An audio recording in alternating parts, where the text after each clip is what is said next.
In our little suburban enclave, the arrival of Karen as the HOA president brought a shift in the neighborhood's atmosphere. She was strict, unyielding, and always on the lookout for any perceived violation of the rules. Most residents tiptoed around her demands, hoping to avoid her wrath. My brother Jake is a state trooper, a dedicated public servant with a strong sense of duty and pride. He'd recently moved back home after completing a long-term assignment out of state. Like many of us, he parked his truck in the driveway, which wasn't flashy or oversized, just a practical vehicle he used daily for work and family errands. One morning, we found a notice slapped on Jake's truck. Vehicle reported to HOA for unauthorized parking.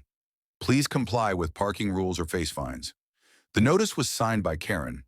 Jake was stunned. He had been parking in the same spot since returning and never had an issue before. We knew Karen was aggressive about rules, but this felt personal. Jake went over to talk with Karen, intending to clarify the situation peacefully.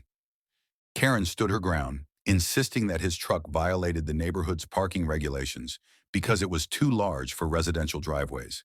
She threatened to escalate the complaint if the truck wasn't moved. Jake explained that as a state trooper, his truck was essential for his work, sometimes outfitted with gear needed for emergencies.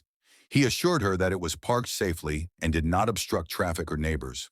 Karen refused to back down, and tensions grew.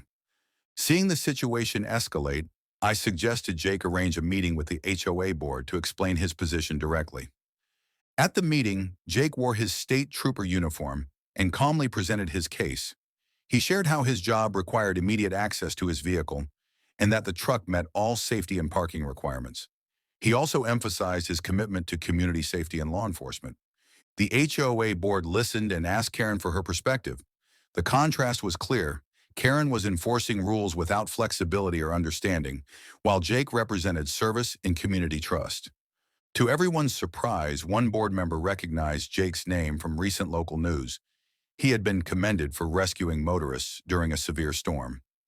Karen's face flushed with embarrassment as she realized the weight of her misjudgment. The board sided with Jake, dismissing the complaint and reminding Karen that enforcement should be fair and considerate.